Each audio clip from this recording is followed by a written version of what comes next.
I stood outside my son's room and heard him tell his wife, "Just wait, once she's gone, we'll have it all." My heart broke. That night, I called my lawyer and made one simple change. The next morning, my son found an envelope on the kitchen table. He opened it, read it, and his face went white. Because what I did was subscribe to the channel, leave your like and comment from which part of the world you are watching. Get comfortable and relax. Let's begin. I stood frozen in the hallway, the heat from the 2 mugs of coffee I carried seeping into my palms. The door to David's old bedroom was not quite closed. A sliver of yellow light cut across the dark floorboards. I had brought them coffee as a small kindness, a mother's habit. The sounds of their murmured conversation had reached me from the kitchen, and I thought they might appreciate it. Then I heard my name. It was Chloe's voice, low and practical. "The equity in this house alone is substantial, and the retirement accounts. Your father's life insurance must have been sizable." I did not breathe. My body became an object, a statue holding 2 ceramic mugs. My son's voice answered. It was David, but a David I did not recognize. The tone was casual, dismissive. "It's all tied up, but it's straightforward. The will is old. I'm the sole beneficiary.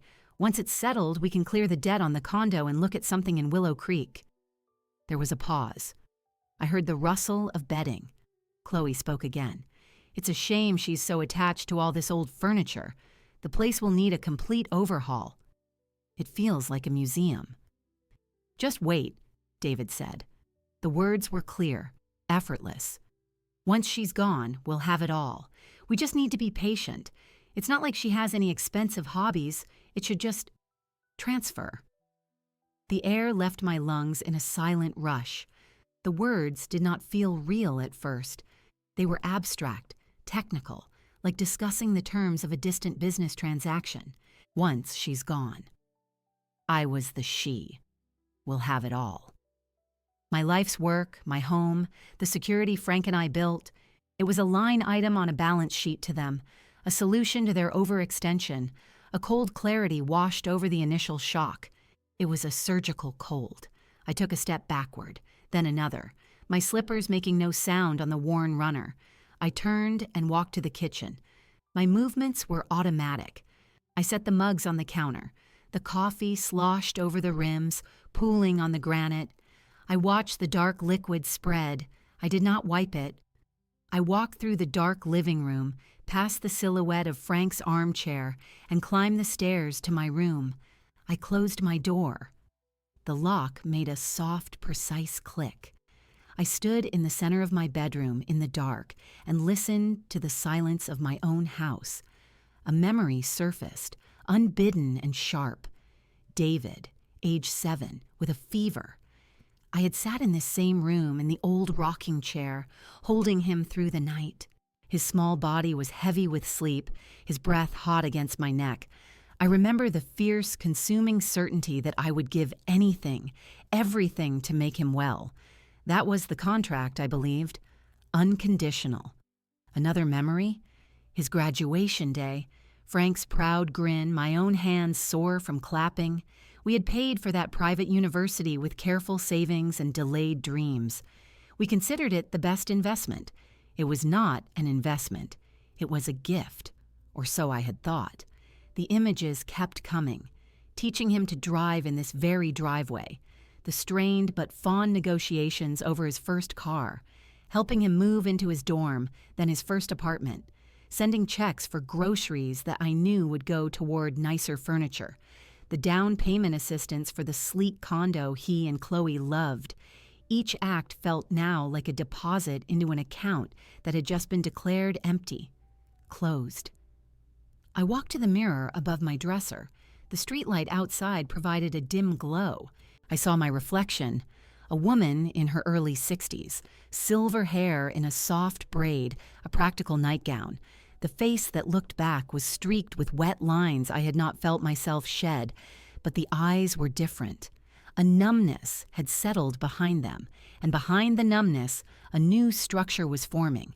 It was not hot anger. It was a blue steel resolve. The They saw a woman waiting to die, a placeholder, a museum curator for a life they were eager to liquidate. A profound humiliation washed over me, followed immediately by a wave of contempt for my own blindness. How many comments had I explained away? Chloe's remarks about the house being too much for me. David's questions about my financial advisor, framed as concern. Their impatience with my stories, their glances at their phones during visits. I had called it generational difference, busy lives. I had made excuses. I had felt lonely since Frank passed. I had welcomed their occasional visits, even the strained ones. I had mistaken their presence for care. It was scouting.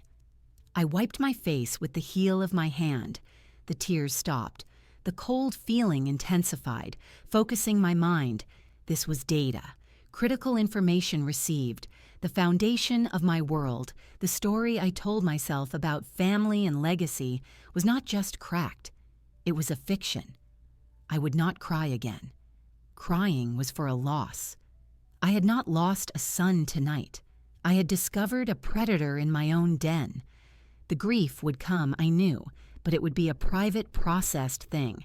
It would not dictate my actions. Action was required. Deliberate, precise action. I thought of Benjamin Jenkins, Frank's friend, our lawyer for 40 years, his office lined with old books and the scent of polished wood. He had handled Frank's will. He had my current documents in his safe. He was a man of quiet principle. A plan did not fully form then. It was an instinct, a direction. If my assets were seen only as a lifeline for their poor choices, then those assets would find another purpose. If this house was a museum they despised, then the museum would close.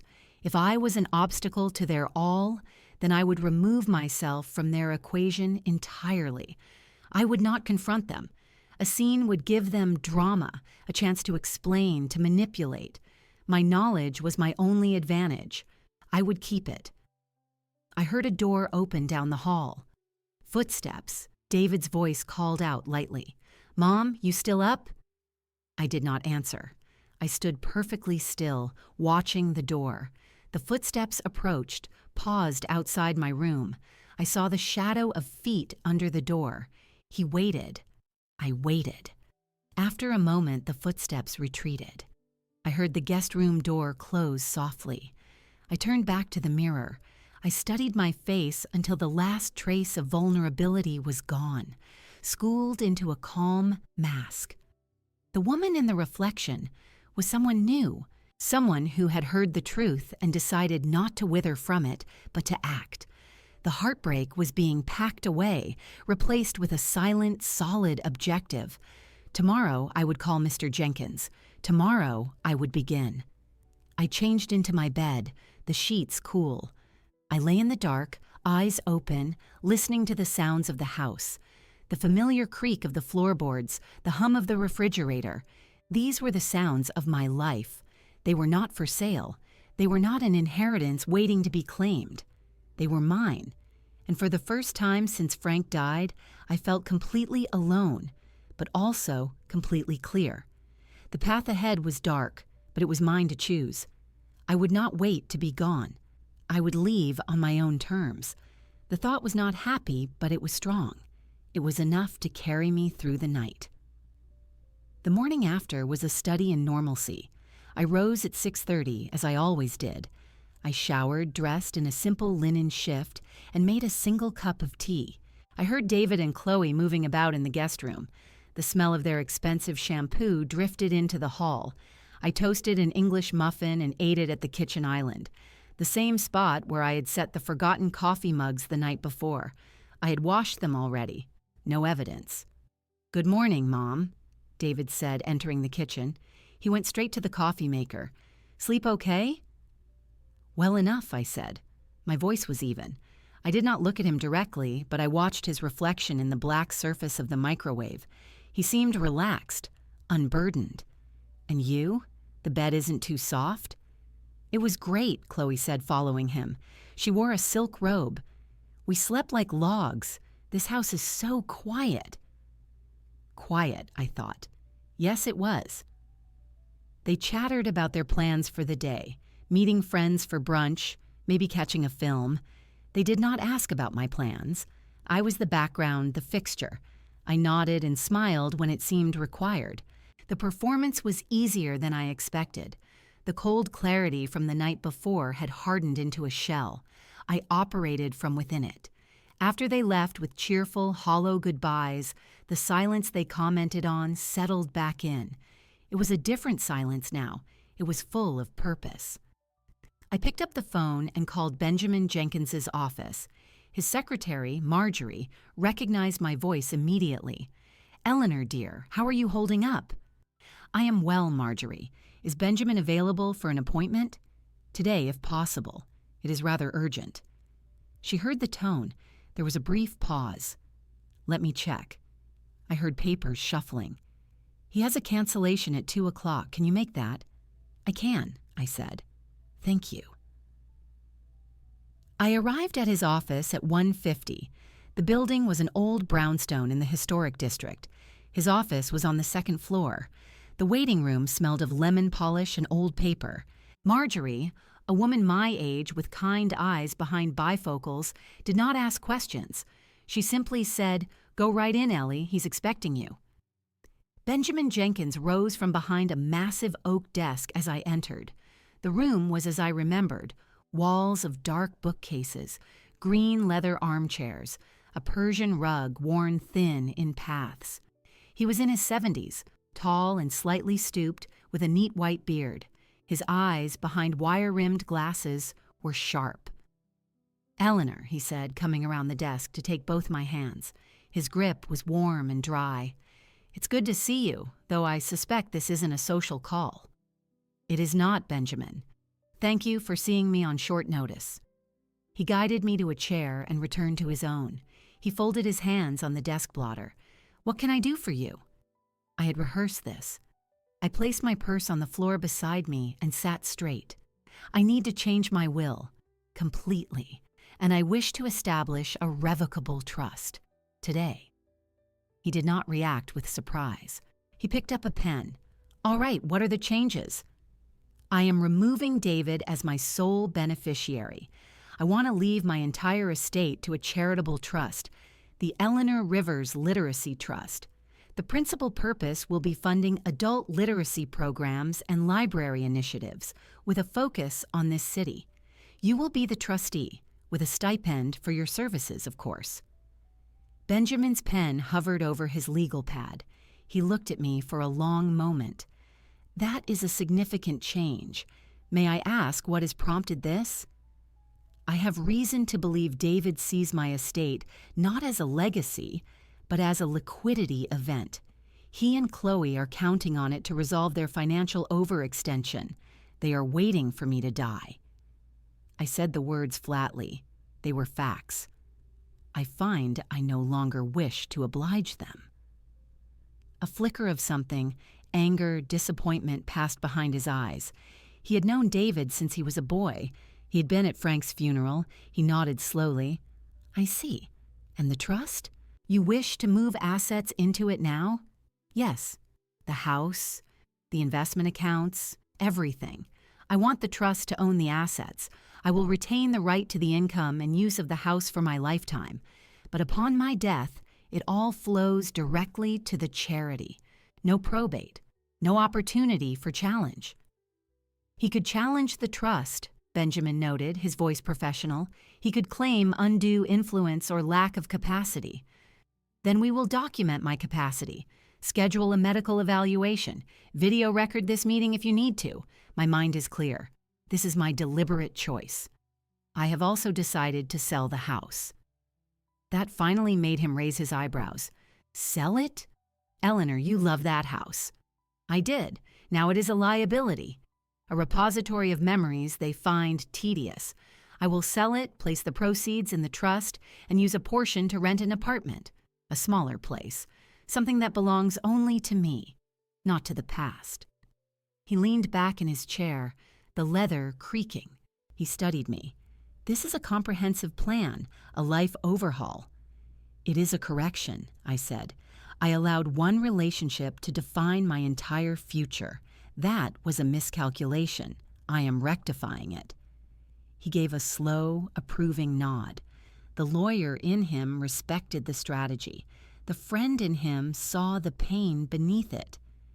"Frank would have been furious with David," he said quietly. "Frank is not here. I am. And I am not furious, Benjamin. I am surgical. Will you help me?" "Of course." He pulled a fresh legal pad closer. "Let's start with the trust documents. We'll need to retitle the accounts. I'll recommend a realtor who is discreet and efficient. We'll need to open a new bank account for the trust." He began writing, his script precise. "What about personal effects? Jewelry, furniture? I will take what I want, a few pieces. The rest can be sold with the house or donated. I do not need a museum." We worked for 2 hours. He asked questions. I gave clear instructions. We discussed timelines, tax implications, the selection process for the trust's charitable grants. I felt a steady, focused energy I had not felt in years. This was not grief. This was construction. As I was preparing to leave, he walked me to the door. "Eleanor," he said, his hand on the knob, "this is a brave thing, a hard thing." "It is necessary," I corrected him. I met his gaze. There is a difference between bravery and necessity. Bravery is a choice. This feels like the only possible path forward. "Will you tell him?" "No. He will find out when the for sale sign goes up and the envelope arrives. He does not value explanations. He values results. He will get a result." Benjamin Jenkins did not smile, but his eyes held a grim satisfaction. "The envelope? I will leave a note for him in the house, a short one, no drama, just a statement of fact." He opened the door for me. "Keep me apprised, and Eleanor, take care of yourself through this. That," I said, stepping into the hallway, "is the entire point." I drove home not to the house I knew, but to an asset I was preparing to liquidate. The sunset cast a warm glow on the brick facade. It looked beautiful. It looked like a picture of a home. I felt a distant pang, like an old surgery scar aching before rain, but it was just a sensation. It did not change my mind. Inside, the silence welcomed me. It was no longer empty. It was full of my new purpose. I went to Frank's old desk in the study, took out a sheet of my stationery and a pen. I wrote 5 sentences. I read them over. They were sufficient. I placed the sheet in a plain white envelope and sealed it. I wrote David on the front. I put the envelope in the center drawer of the desk. It would wait there until the day the movers came. A small flat piece of punctuation for the end of his old story and the beginning of mine. The envelope sat in the desk drawer for a week. In that time, I met with the realtor Benjamin recommended, a brisk, no-nonsense woman named Susan. We walked through the house. I pointed out the original hardwood floors, the updated kitchen. I did not point out the memories. She gave me a number. It was a fair number. I told her to prepare the listing. I began sorting my belongings into 3 piles: keep, sell, donate. David called midweek. His voice was light, casual. "Hey, Mom, Chloe and I were thinking we'd come by for dinner on Sunday. That work for you?" It was a statement, not a question. I looked at the calendar, blank except for my own pencil notations about meetings with the bank and donation pickup times. "Sunday is fine," I said. "What time?" 6? We'll bring wine." "Just bring yourselves," I said. "I'll cook." I hung up and looked at the dining room table, already cleared of its usual clutter. This would be the last meal, the final performance in this setting. I felt no sadness about it. I felt like an actress preparing for a closing night, knowing the next show would be in a different theater altogether. On Sunday, I cooked. I made a simple salad, a roasted chicken with herbs, garlic mashed potatoes, comfort food, the kind of meal I used to make when David was in high school and needed grounding, the house filled with familiar, warm smells. At 6 o'clock precisely, I heard David's car in the driveway. They entered with the usual sounds, keys jangling, Chloe's bright, perfunctory greeting. "Something smells amazing, Ellie."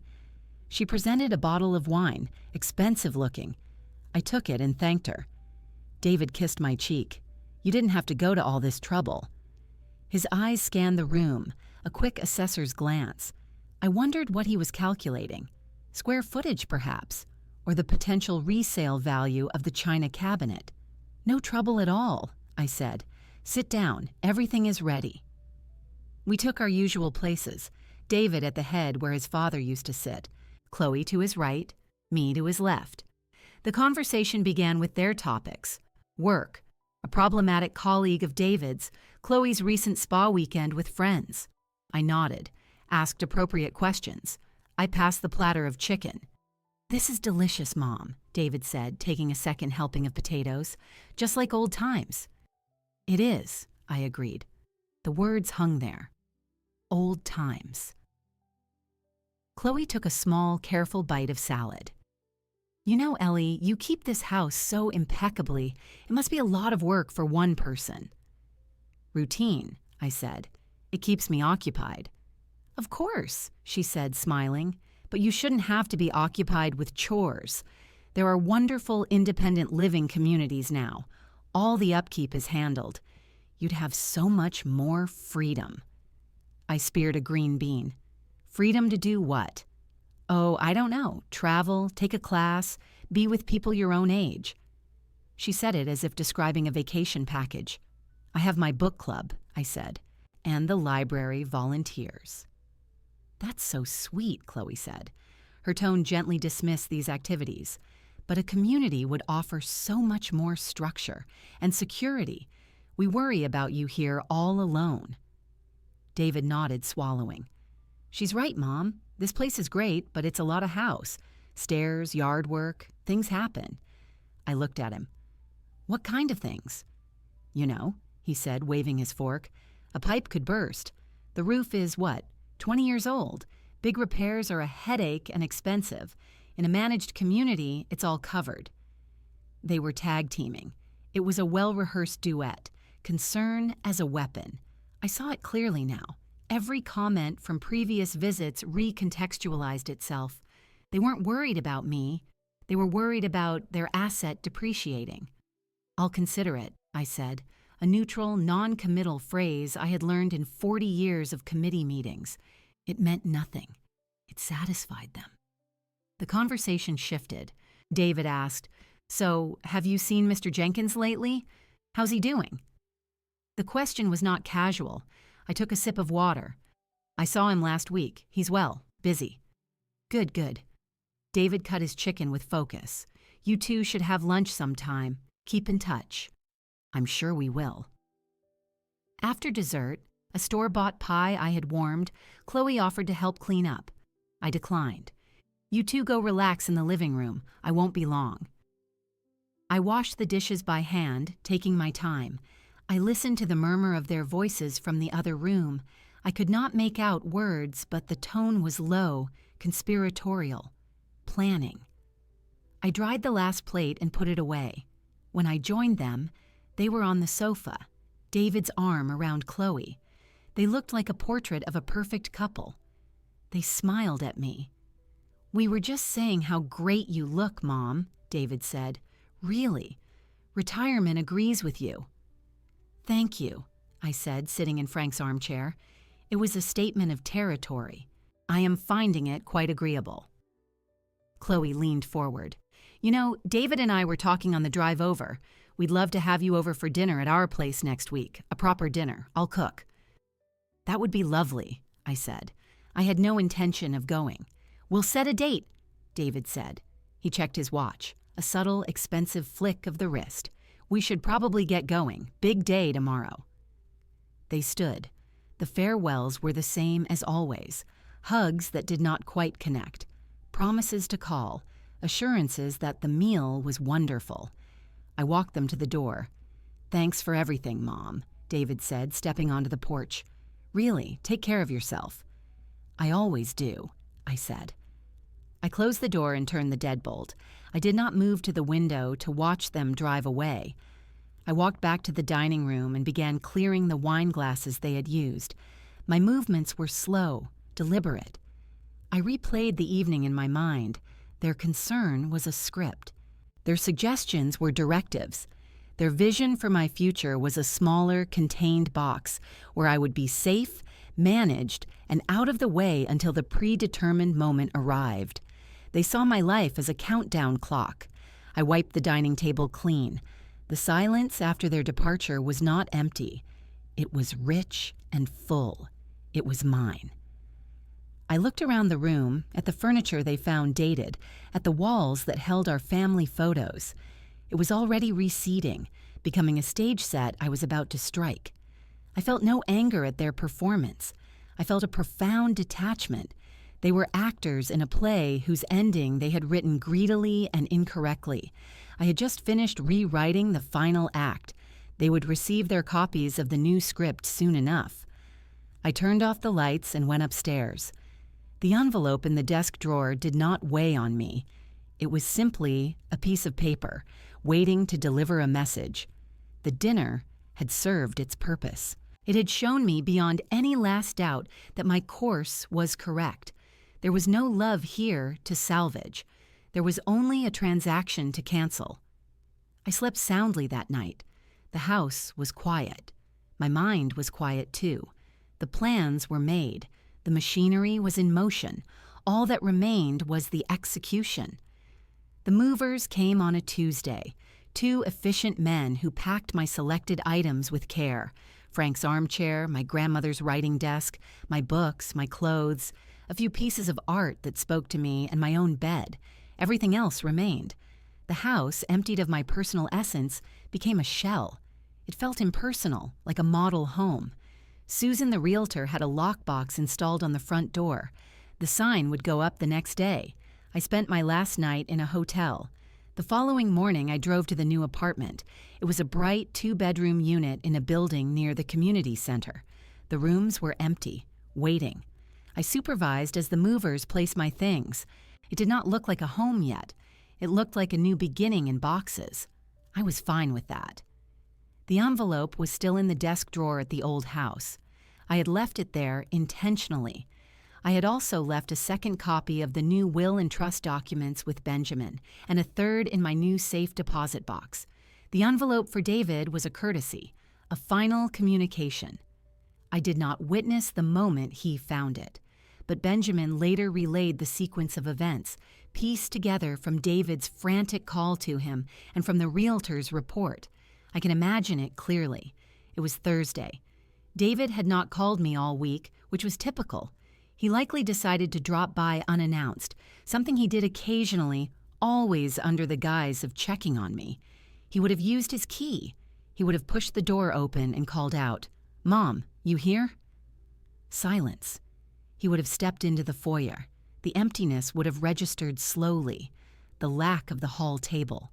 The bare spots on the walls where pictures had hung. The house would have echoed differently. He would have walked into the living room. Frank's chair, gone. The bookshelves, half empty. The kitchen countertops, clear. A cold, hollow feeling would have started in his stomach. He might have called my name again, louder. He would have taken the stairs 2 at a time, checking the bedrooms. My room stripped of everything but the bed frame and the outdated curtains they disliked. The guest room, empty. Panic then, sharp and metallic. He would have pulled out his phone, dialed my number. It would have gone straight to a generic message. The number had been disconnected the day before. I had a new phone, a new number. He would have come back downstairs, his mind racing through possibilities. An accident? A hospital? But the house was orderly, not ransacked. It was intentionally cleared out. He would have gone to the study. Frank's desk was still there, a heavy piece they had never liked. He might have opened drawers, looking for a clue, a note, anything. The center drawer contained only one thing, the plain white envelope with his name written in my precise handwriting. He would have ripped it open. Inside was a single sheet of my stationery, and behind it a copy of the first page of the Eleanor Rivers Trust document and the key provisions of the new will. His eyes would have scanned my note first. It was brief. David. You are correct that this house and the assets within it represented security. Your security, however, was never my purpose. I have moved my security elsewhere. Upon my death, my entire estate will pass to the Eleanor Rivers Literacy Trust. You are not a beneficiary. The trust is irrevocable. The house is on the market. The proceeds will fund the trust. You already had it all. You just didn't see it. Mom. He would have read it twice, 3 times. The words, "You are not a beneficiary," would have pulsed on the page. Then he would have looked at the legal documents. The language was dense, but the meaning was clear. The trust was established. I was the lifetime beneficiary. Upon my death, everything went to charity. His name was absent. The sound Benjamin described hearing over the phone was a kind of strangled gasp, a loss of air. David would have sunk into the desk chair, the paper trembling in his hand. The financial calculations that always ran in his mind would have hit a wall. The condo debt, the plans for Willow Creek, the imagined liquidity event, gone. Then, the anger. Benjamin said David's voice was tight, high-pitched with it. "Where is she? What is this? This can't be legal." Benjamin would have been calm. "It is entirely legal, David. Your mother is of sound mind. She executed these documents with full understanding. She has moved to a new residence for her own reasons." "What reasons?" David would have shouted. "This is insane. She can't do this." "She has done it," Benjamin would have stated. "The house is listed with Susan Grayson. You can confirm. Your mother's personal effects have been relocated. I am her attorney. I am also the trustee. My advice is to respect her wishes." That is when, according to the realtor, Chloe arrived. She must have called David when he didn't answer his phone, and he must have told her to come. Susan was showing the house to a prospective buyer when Chloe's car screeched into the driveway. Susan reported that Chloe marched past her, ignoring her greeting, and burst into the house. "David, what is going on? Why is there a realtor here?" David's voice from the study, flat and broken. "She's gone. She gave everything away." I can picture Chloe grabbing the papers from his hand. Her eyes, usually so cool and assessing, would have darted over the lines. Her face would have blanched. The social ambition, the material calculations, all of it would have crumbled into sheer, furious disbelief. "This is a mistake," she would have hissed. "She's confused. We have to find her. We have to stop this." But there was nothing to stop. The documents were executed. The house was listed. I was gone. Their anchor had not dragged. It had deliberately cut its own line and sailed away. Their voices in the empty house would have risen, echoing off the bare floors and walls. Accusations, panic, frantic scheming. They were not grieving a mother or a mother-in-law. They were mourning an inheritance. The difference was everything. I was across town unpacking my dishes into a new, smaller cupboard. The sun streamed through the clean windows. I did not hear their cries. I felt only a profound, quiet finality. The first move was complete. The message had been delivered. The rest was up to them. My new apartment had a landline. I had it installed for this specific reason. The old number was a tether I had cut. The new number was known only to Benjamin, Marjorie, my new bank, and the leasing office. It did not ring often. When it did, I let the machine answer. The first call came the evening David found the envelope. The caller ID showed unknown. I was arranging books on a shelf. I listened as the beep sounded. Mom, it's David. Pick up, please." His voice was strained, a forced calm over panic. "We're at the house. What is this? We need to talk. Call me back on my cell immediately." A pause. "Please?" The line went dead.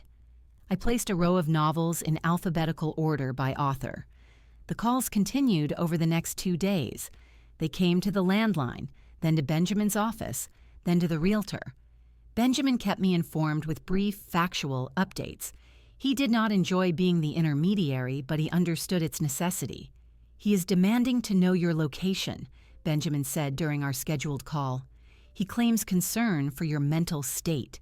He is threatening to petition for a competency evaluation. Let him, I said. The evaluation from Dr. Evans is already in your file. It is dated after the execution of the documents. It states I am fully competent. He has no grounds. I informed him of that. He became agitated. Chloe was in the background. She was quite loud. I imagined it. David trying to wield legal threats like a blunt instrument. Chloe, her social veneer shattered into shrill demands. They were people who believed pressure yielded results. They had never encountered a wall that would not bend. What about the realtor? I asked. Susan says they came to the house during an open house. They confronted her, demanded to know if she had your contact information. She refused, citing client confidentiality. David accused her of conspiring with you. She told them to leave or she would call the police. They left. I nodded to myself. That was the pattern. Frantic action meeting immovable procedure. I had anticipated their moves. They would try my old friends. I had already spoken to a few. Helen from the library board, Marianne from my book club. I told them I was moving, simplifying my life, and that David might call with dramatic stories. I asked them not to share my new details. They agreed. They were women of a certain age. They understood unspoken family troubles. Helen called me on the second day. Ellie, dear, David just called me. He sounded distressed.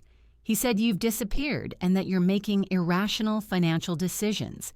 He asked if I'd heard from you. What did you say? I said I hadn't spoken to you in a few weeks, which is true. I didn't mention your call yesterday. He asked if I thought you were capable of being manipulated. I told him I'd never known anyone less susceptible to manipulation than you. I could hear the frown in her voice. Is everything all right? It will be, I said. Thank you, Helen. They would be checking hospitals, I knew. Calling around, perhaps even filing a missing persons report. That would be a short-lived endeavor. If the police contacted Benjamin, he would provide proof of my contact and my legal, voluntary actions. I was not missing. I was unavailable. On the third day, the landline machine captured a different tone. It was Chloe. Her voice was sharp, clipped, all pretense of warmth gone. Eleanor, this is Chloe. We know you're getting these messages. This has gone far enough. You are causing David immense pain. This is childish. You need to speak to us. We are family. Whatever you think you heard, or whatever silly idea Benjamin has put in your head, we can fix it. But you have to stop this. I erased the message. The word childish was interesting. It was the insult of someone who could not comprehend a strategic, adult decision. To her, any action not in service to their goals was petty rebellion. The climax of their search came on the fourth day. I was at a department store, buying new towels for the apartment. My new cell phone vibrated. It was Benjamin. Eleanor, a quick update. David just left my office. He came in person. How did he seem? Angry, then pleading, then angry again. He demanded a copy of the trust. I provided the non-confidential summary. He read it in front of me. His hand shook. He said, "She can't do this. I'm her son." I told him the law does not require a parent to leave an inheritance to a child. He asked about contesting it based on undue influence. I reminded him of the medical evaluation. He then asked if you were unwell, grieving Dad to the point of irrationality. And you said? I said your grief was private and profound, but your legal and financial decisions were impeccably rational. He did not like that answer. He finally asked the real question. Where is she living? I refused to answer. He said, "You're supposed to be a family friend." I told him I am your attorney. My duty is to you. I thanked Benjamin and finished selecting towels. A soft sage green. The simple act felt significant. That evening, the last call came to the landline. It was David again. The anger and panic were gone, replaced by a hollow exhaustion. It was the sound of defeat. "Mom, I don't know if you're listening. I'm at the house. It's empty. There's a sold sticker on the realtor's sign." He took a shuddering breath. "I don't understand. What did I do? What did we do that was so terrible? We were just planning for the future. Our future. Everyone does that." His voice broke. "Please, just tell me where you are. Let me see you. Let's talk." The raw need in his voice, the genuine confusion, touched a cold, deep place in me. But it was not the right question. He asked what they did. He did not ask what I heard. He did not ask how his words made me feel. He was grieving the loss of a thing, not the loss of a relationship. The relationship in his mind was still a lever he could pull to regain the thing. I listened to the silence after his message ended. Then I walked to the machine and pressed the delete button. The digital display blinked back to 0. Their panicked search was over. They had exhausted the obvious avenues. They had encountered professional and personal barriers at every turn. They now understood that I was not lost, not confused, not manipulated. I was gone by design. The why still eluded them, but the what was settling in, heavy and incontrovertible. I looked around my new apartment. The books were on their shelves. Frank's chair sat by the window. My grandmother's desk held my new laptop. It was quiet. It was mine. Their voices, their demands, were echoes from a house that no longer belonged to me. The sound did not reach here. The silence after deleting David's final message was not an end. It was a space. A clean, empty room waiting to be furnished with new things. I spent the next week finishing the unpacking. I hung my favorite painting, a simple watercolor of a lake, above the desk. I arranged the books not just by author, but by mood and topic. The sage green towels were placed in the bathroom. I bought a single orchid for the kitchen windowsill. The apartment was not large, but the light was good. It felt intentional.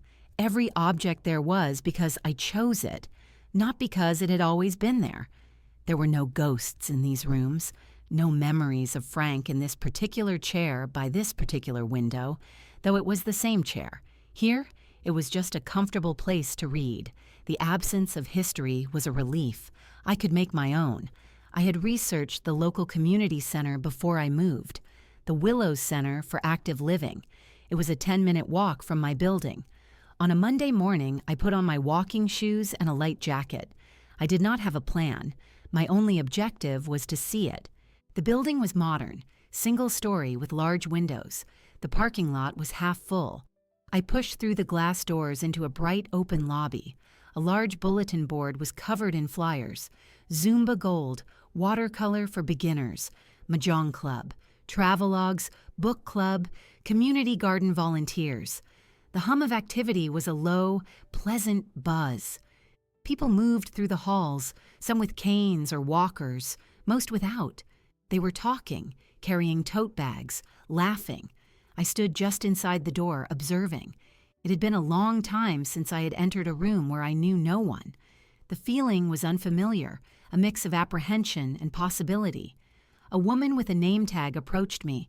She had kind eyes and short, curly gray hair. "Hello there. First time at the Willows? I'm Marion." "Yes," I said. "Eleanor Rivers. I just moved to the neighborhood." "Welcome, Eleanor. We're glad to have you." She handed me a brochure and a weekly schedule. "Is there anything in particular you're interested in? Or would you like a quick tour?" "A tour would be helpful," I said. I preferred to gather data before committing. Marion led me down a hallway. "That's our main activity room, used for lectures, dances, sometimes yoga." She pointed through an open door to a large space with a polished wood floor and stacks of chairs against the wall. "Down here we have the arts and crafts studio, always busy, the computer lab, and our library and reading lounge." The library was small but well organized. It had the familiar, comforting smell of books.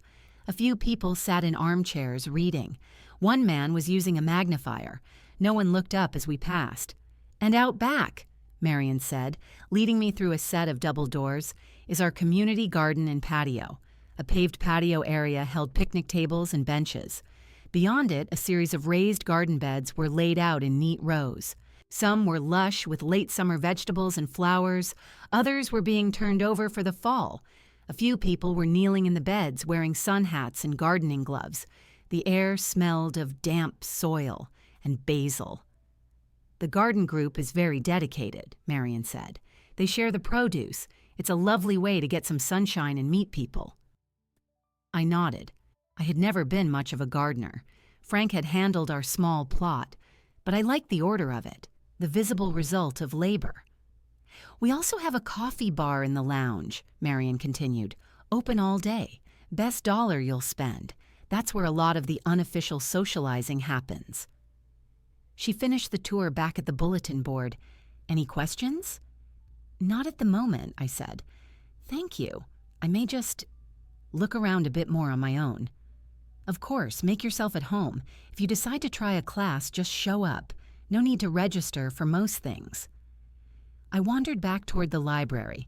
I selected a magazine, a literary quarterly, and sat in one of the empty armchairs. I did not read it immediately. I listened. I observed. 2 women at a nearby table were discussing a book. Their conversation was informed, passionate. A man at the computer lab was patiently helping another man attach a file to an email. In the hallway, a group was gathering for what looked like a bridge game, carrying little score pads and pencils. There was no sense of waiting here. No one seemed to be biding time. They were living. It was not the isolated, structured, independent living community Chloe had envisioned for me. A place to be stored. This was a hub, a place of activity by choice. After a while, I walked to the coffee bar. I bought a small coffee. It was indeed $1. I took it to the patio and sat at an empty picnic table.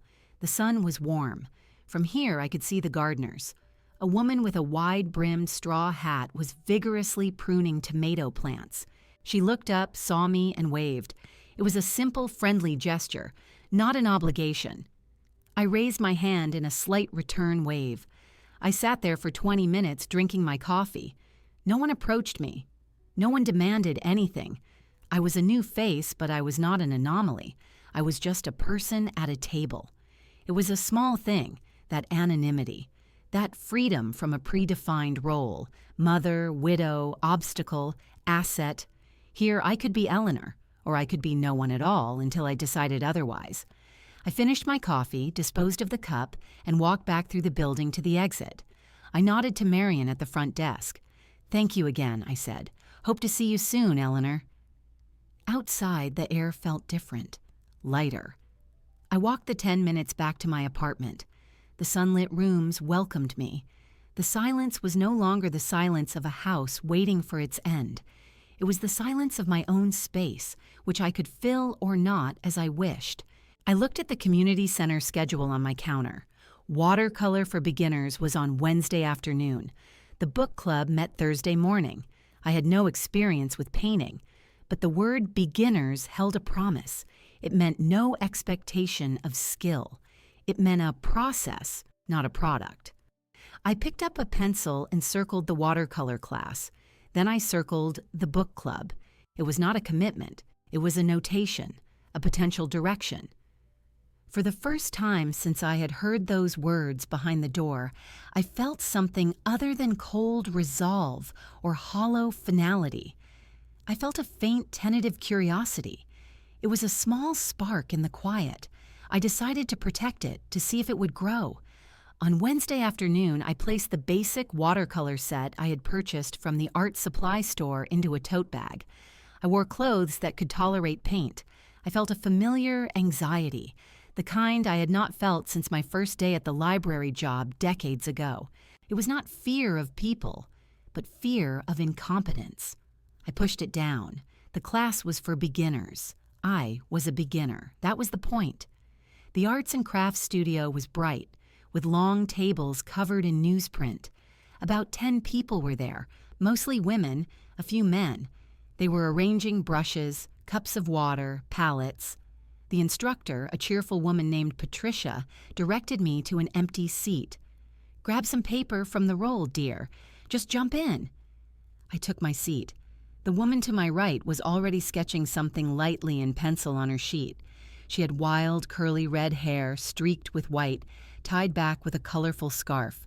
She wore a clay-stained smock over her clothes. She glanced over and smiled. "First time?" "Yes," I said, unzipping my kit. "It shows, I'm sure." "It shows on all of us," she said. "I'm Maeve. I come for the company and the mess. The art is a happy accident." Her voice was warm, with a hint of a laugh in it. "Eleanor," I said. Patricia began the class with simple exercises, washing color across the page, creating gradients. My first attempts were hesitant, the water pooling in places I did not intend. I watched Maeve. She worked with a confident carelessness, splashing color without apparent worry. It was not about the outcome for her, I could see. It was about the motion. "You're thinking too much," Maeve said, not looking up from her own sheet, which was becoming an abstract swirl of blues and greens. "It's just paper. It's just paint. It's not a test." I took a breath and tried again. I made a wash of yellow, then dropped in a touch of red and watched it bleed. It was not a picture of anything.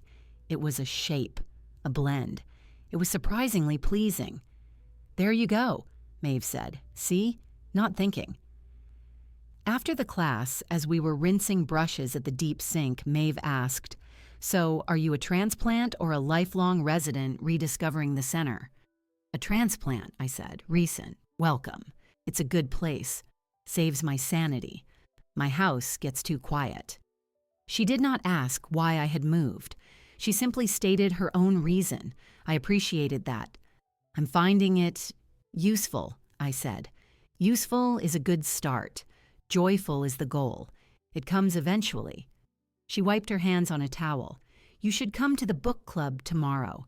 We're discussing a mystery this month. Lots of opinions. It's lively." I had already circled it. I was considering it. Do more than consider. Show up. I'll save you a seat. With that, she gathered her things and left with a wave. The next morning, I went to the book club. It was held in the reading lounge. About 15 people were there, in a circle of chairs. Maeve waved from across the room and pointed to the empty chair beside her. I took it. The book was a classic mystery, well plotted. The discussion began, moderated by a retired English professor named Arthur. People had strong views on the detective's methods, the reliability of the narrator. The conversation was spirited, sometimes overlapping. It was not like my old polite book club where we served tea and avoided conflict. This was a debate. For a long while, I listened. Then, during a discussion about a particular clue, Arthur turned to me. "And you, Eleanor, first time with us. What did you make of the locked room?" All eyes turned to me. I felt a brief flush, but I had an opinion. I had formed it while reading. "I think the author cheated," I said. My voice was clear. "The solution relies on a piece of information withheld not just from the reader, but from the narrative logic established in the first chapter." A moment of silence. Then Maeve whooped. "I knew I liked you. That's exactly it. A cheat." The group erupted again, some agreeing, some defending the author. Arthur beamed. "A contentious newcomer. Excellent." After the meeting, several people came up to introduce themselves. They asked what I used to do, and I said I was a retired librarian. They asked what kind of books I liked. The conversations were easy, surface level, but genuine. No one asked about my family. Maeve walked with me to the coffee bar. "You're a natural. You've got a critical mind. We need that. Half of them are too sentimental about the prose to see the plot holes." It was enjoyable, I said, and I realized it was true. "Come to the garden group next week," Maeve said. "We're harvesting the last of the tomatoes. It's mostly standing around and eating them with salt, but we call it gardening." I agreed. That week, I attended a travelogue lecture on Greece. I signed up for a beginner's bridge lesson. I had coffee twice with Maeve in the lounge. We talked about books, about the terrible paintings we were producing in class, about the best place to buy fresh bread. She talked about her pottery studio at home, her children who lived across the country. She did not probe into my past. She accepted my present. One afternoon, she came to my apartment to see a particular art book I had mentioned. She looked around the sparsely furnished space, at Frank's chair by the window, my desk, the single orchid. "It feels like you," she said, calm, ordered, but with good light. It was the first time anyone had characterized a space of mine that way. David and Chloe would have said bare or impersonal. Maeve saw intention. That evening, after she left, I sat in the quiet. I realized I had not thought about David or Chloe for 2 entire days. Their absence from my mind was not a forced evasion.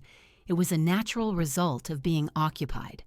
My life was filling with color, debate, coffee, and the easy, undemanding company of people who liked me for my opinions on mystery novels and my willingness to make a mess with paint. The cold steel purpose that had carried me from the hallway to Benjamin's office to this apartment was still there. It was the foundation, but now a structure was being built upon it. It had windows. It had rooms where laughter was possible. This was not the revenge I had initially conceived. That was a legal and financial severance. This was something else. This was reclamation. Each new connection, each learned skill, each hour spent in debate or silent concentration on a wash of color was a brick in a new life. They had wanted me gone. In a way, they had gotten their wish. The woman they had taken for granted was gone. Someone else was here, and she was busy. I was in the community garden 2 weeks later, harvesting basil with Maeve. She was explaining the merits of pesto freezing while I carefully clipped stems. The morning sun was warm, the smell of earth and herbs thick in the air. I heard the gate at the far end of the garden creak open, but I did not look up. People came and went. Then I heard my name. It was not Maeve's voice. It was David's. I turned slowly, the basil stems in my hand. He stood just inside the gate, wearing a rumpled button-down shirt, no tie. He looked thinner. His eyes scanned the garden, wide and anxious, before locking onto me. He took a hesitant step forward, then another, as if crossing a border. Maeve looked from him to me. Her expression shifted from open curiosity to guarded concern. "Ellie? It's all right, Maeve. This is my son, David." My voice was calm. I placed the basil in the basket at my feet. David reached us. He stood awkwardly, his hands flexing at his sides. He glanced at Maeve, then back to me. "Mom, I need to talk to you." Maeve picked up the basket. "I'll just take this inside to rinse." She gave my arm a brief, reassuring squeeze and walked toward the center building. She did not look back. I wiped my hands on my gardening apron. "How did you find me?" "One of your old neighbors saw you walking here last week. She told Chloe's mother, who told Chloe." His voice was tight. "You didn't make it easy." "I did not intend to," I said. He looked around at the raised beds, the other gardeners who were pretending not to watch, the bright patio. His face showed pure bewilderment. "What are you doing here?" "I am harvesting basil. You know what I mean." The anger surfaced then, quick and raw. "You vanished. You sold our home. You gave everything away to some charity trust. You cut me out. What is this? Some kind of punishment? For what?" I motioned to a nearby bench under a small tree. "Sit down, David." He sat, perched on the edge. I sat beside him, leaving space between us. I looked at my hands, soil under the nails. I had known this conversation would come. I had prepared for it. "It is not a punishment," I began. "It is a correction, a clarification." "Of what?" His voice cracked. "Of your expectations and of my worth." He shook his head, uncomprehending. "I don't understand. We were worried about you. We are worried. This," he gestured at the garden, the community center. "This isn't you. You are incorrect. This is me now. It was always a part of me you chose not to see." He leaned forward, elbows on his knees. "Just tell me what I did. What did we do that was so terrible?" I looked at him directly. Do you remember the last time you and Chloe stayed at the house? A few months ago. He frowned, thinking. Yeah, I guess. Sure. You went to bed before me. I made 2 mugs of coffee to bring to you. I was in the hallway outside the guest room door. I kept my tone factual, observational. The door was not closed all the way. I heard you talking. His frown deepened, then slowly melted into a dawning, sickening awareness. His face lost color. He opened his mouth, but no sound came out. I heard Chloe discuss the equity in the house, my retirement accounts, your father's life insurance. I heard you say, just wait. Once she's gone, we'll have it all. You said the house needed a complete overhaul, that it felt like a museum. I paused. You were not worried about me, David. You were calculating the value of my death. He made a small, choked noise. Mom, we didn't mean... It was just talk. It was a plan, I corrected, my voice still even. You saw my life as the final obstacle to your financial comfort. You saw my possessions as yours, awaiting transfer.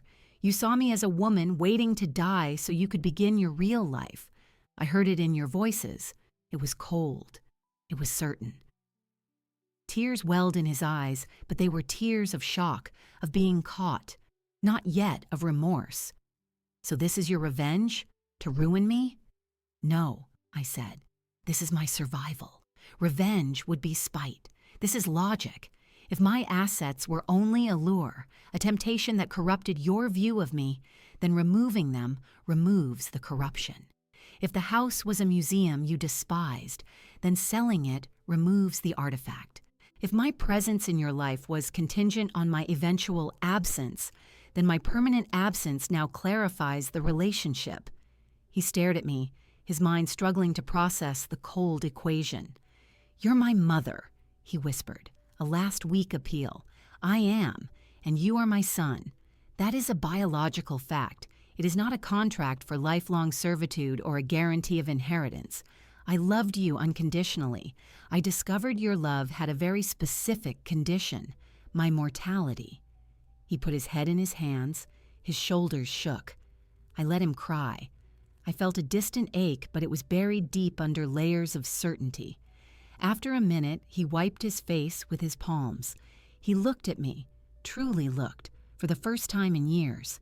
He saw my gardening clothes, my calm posture, the peace in my face that had been absent for so long at the old house. You're happy here, he said, the realization dawning with a kind of horror. I am content. I am building a life. I have friends. I have purpose. And the money? The trust? It will fund literacy programs. It will do measurable good. It is a legacy I choose, not one assigned to me by your sense of entitlement. He slumped back against the bench, defeated. The anger was gone, replaced by a hollow exhaustion. What do I do now? He asked, not expecting an answer. That is your question to answer, I said.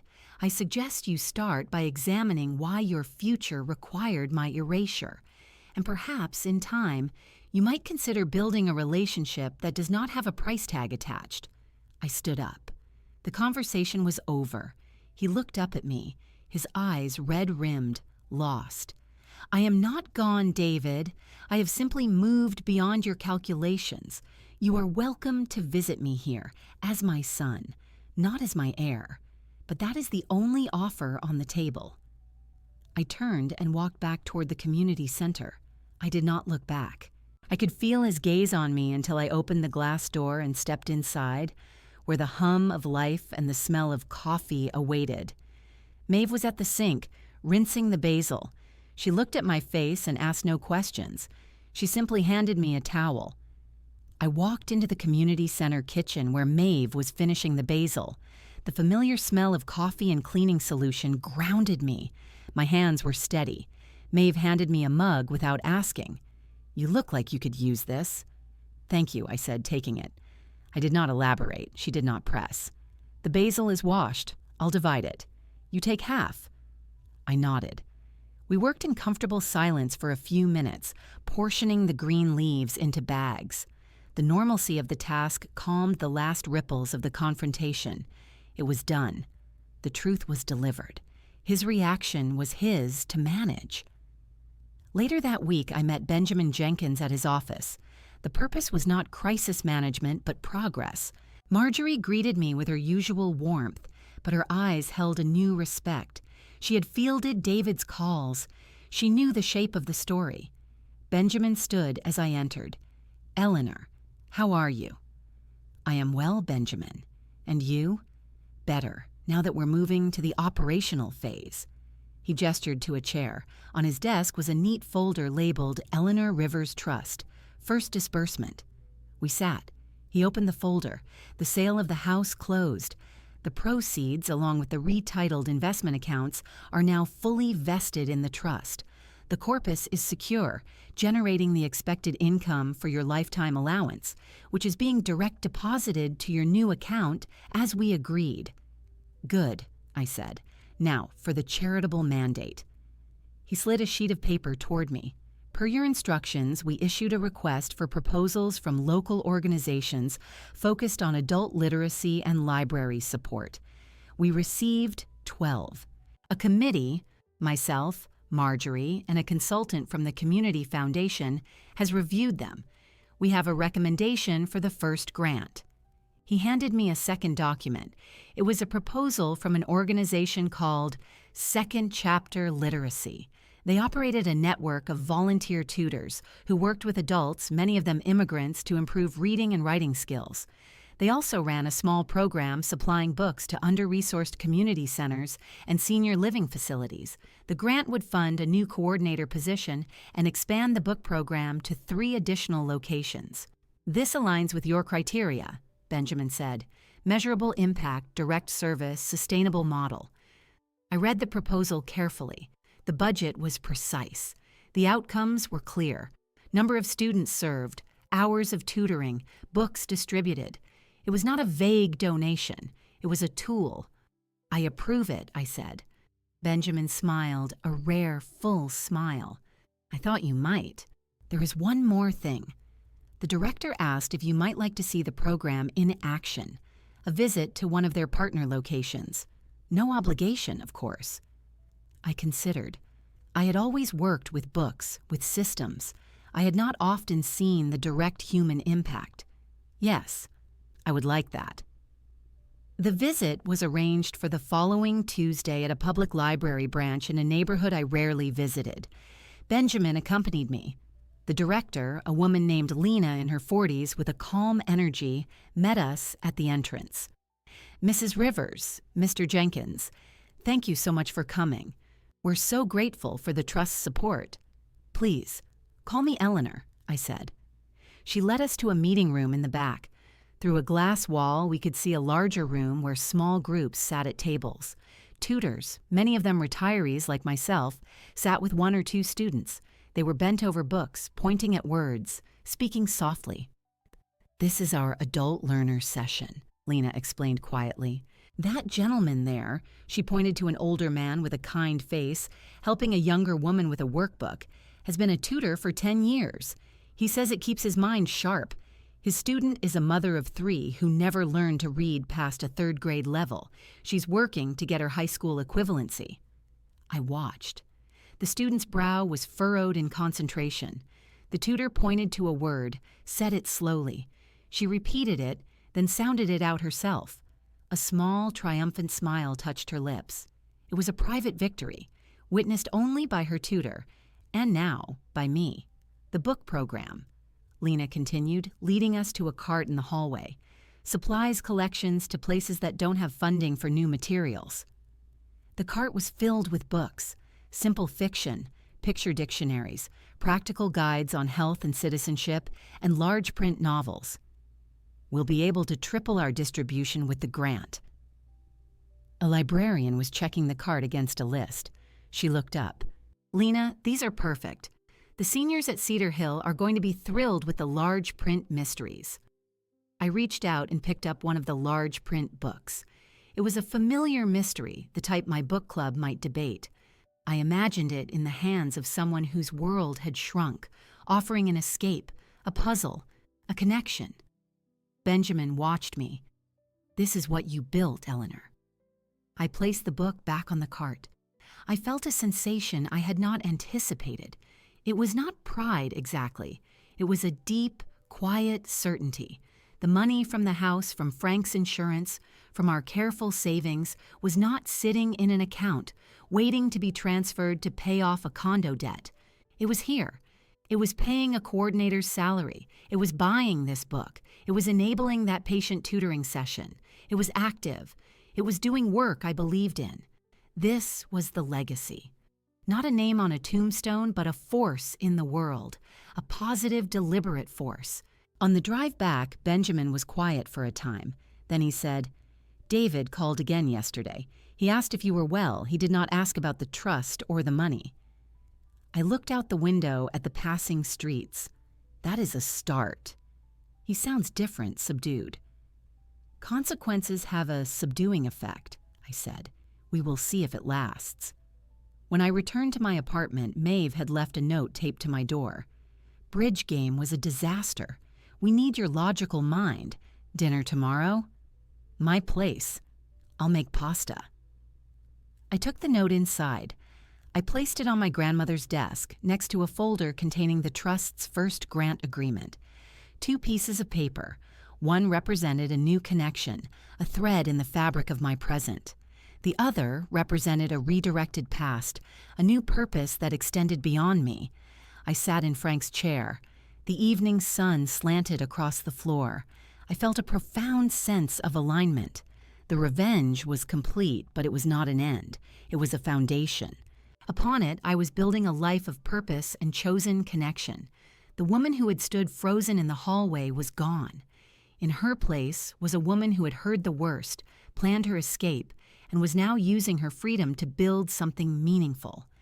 The ache for my son was still there, a dull, permanent bruise, but it no longer defined me. It was a part of my history, not my compass. My compass now pointed toward the community center, toward the trust's next grant, toward Maeve's pasta dinner. It pointed toward life. The brunch was Maeve's idea. "We've been invading your quiet space for book club and post-painting debriefs," she said. "It's time we brought the party to you properly, a Sunday brunch. I'll bring my famous frittata. Arthur will bring oranges for mimosas and opinions on everything." I agreed. My apartment, which had been so quiet for months, felt ready for the noise of friends. On Sunday morning, I set the table with my simple white dishes. I made a large pot of coffee and set out juice. The doorbell rang at 11. It was Arthur with a bag of oranges and a bottle of champagne. "The oranges are for juice. The champagne is for courage," he declared. Maeve arrived right behind him, carrying a steaming dish wrapped in a towel. Others followed. Patricia from the painting class, Helen and Marianne from my old life who had become part of the new, a few others from the book club and garden. The room filled with the sound of voices, laughter, the clink of glassware. The frittata was indeed famous, full of vegetables and cheese. The conversation flowed from books to local politics, to gentle teasing about each other's artistic skills. Arthur held court on the merits of various mystery novelists. The sunlight streamed in, catching the dust motes in the air, illuminating the faces of my chosen family. I moved among them, refilling cups, listening, smiling. The ache that had lived in my chest for so long was not gone, but it was quiet, surrounded by this warmth. Then the doorbell rang again. A lull fell in the conversation, just for a second. Everyone looked at me. I was not expecting anyone else. "I'll get it," I said, wiping my hands on a towel. I opened the door. David stood on the threshold. He was alone. He wore a simple jacket, and in his hands he held a small terracotta pot containing a succulent plant with pale green rosettes. He looked past me into the apartment, taking in the crowd, the laden table, the laughter that had just resumed. His face was sober, but not angry. He looked like a man who had traveled a long way and was unsure of his welcome. "Mom," he said. His voice was low. "I'm sorry to just show up. I called your old number and a recording said it was disconnected. I went to the community center. Maeve was there. She told me you were having people over. She gave me the address." He swallowed. "She said I should come." I did not turn to look at Maeve. I kept my gaze on David. "I see." He held out the small pot. "This is for you. It's a plant. They said it's easy to care for, doesn't need much." He offered a weak, hesitant smile. "I remembered you killed the last one I gave you. I overwatered it for you when I was a kid. I remembered. A spider plant. I had been busy, distracted. He, eager to help, had drowned it. I took the pot from him. The soil was dry. The plant was healthy." "Thank you." He shifted his weight. The noise from my apartment was a wave of sound that highlighted the silence between us. "It looks like a good party," he said. "It is." He nodded, looking down at his shoes, then back up at me. His eyes searched my face. "I've been doing a lot of thinking. Since the garden, I don't have the words yet. Maybe I never will. But I wanted you to know I'm thinking." He paused. "Chloe and we're in counseling, for the debt, for other things." I said nothing. I waited. "I'm not here to ask for anything," he said, the words coming out in a rush, as if he'd practiced them. "Not money, not a reversal. I understand that's done. I'm here because you're my mother, and I miss you, not the idea of you. You." The sincerity in his voice was new. It was stripped of performance, of expectation. It was raw and uncertain. I heard Arthur's laugh boom from the dining area, followed by Maeve's retort. I looked at the plant in my hands, then back at my son. The bridge between us was broken, shattered by his greed and my calculated response. Building a new one would take time if it was even possible. It would require a different materials, honesty, respect, a love without conditions or ledgers. This small, quiet visit, this unassuming plant, felt like a single fragile seed of that possibility. "Would you like to come in?" I asked. The question was a test for both of us. He looked past me again at the crowded room, the people who knew nothing of our history or only the outlines. He shook his head, a decision made. "No, that's your world. I don't belong in it today. I just wanted to bring that, and to say, I'm trying." I nodded. "Trying is a start." He took a step back. "I'll go. Enjoy your party, Mom." "Thank you for the plant, David." He turned and walked down the hallway toward the elevator. I watched him until he pressed the button and stood waiting, his shoulders slumped but not defeated. The elevator doors opened. He stepped inside and was gone. I closed the door. The lock engaged with a soft click. I stood for a moment in the small foyer holding the terracotta pot. The sound of my friends was a living wall behind me. I walked to the kitchen counter and placed the succulent near the window next to the orchid. It was a simple, quiet thing. It needed little. It would either thrive or it would not. Its fate was separate from mine. Maeve appeared at my elbow, handing me a fresh cup of coffee. "Everything all right?" I looked at the plant, then at the lively room beyond. "Yes," I said. "Everything is as it should be." I took the coffee and walked back to the table. Arthur was telling a long, convoluted story about a famous author. People were listening, interjecting, laughing. I slipped into my seat. The conversation flowed around me again, warm and accepting. I sipped my coffee. The taste was rich and bitter and sweet. The sun was bright on the table. The past was a closed door behind me. The future was this: my own choices, my own people, my own peace. It was not a perfect happiness. It was a real one, and it was entirely, unequivocally mine.